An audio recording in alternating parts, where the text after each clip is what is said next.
How to redeem Imagine Rewards. Hi guys, this is Neha from Create, Login and Delete, and today in this video presentation, I'll be teaching you guys on redeeming Imagine Rewards. So let's get started. First of all, you have to launch any of your web browser on your computer or your mobile device and then type in imagine-entertainment.com and hit enter in your keyboard. Then it will take you to the official website, from where you should first make sure that you're logged into your account.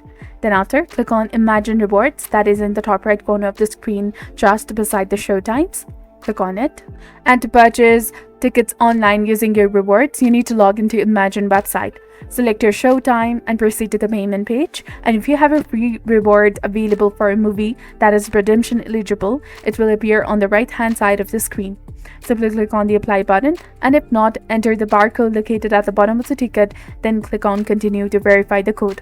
And if the entered code is correct, your reward will be successfully redeemed.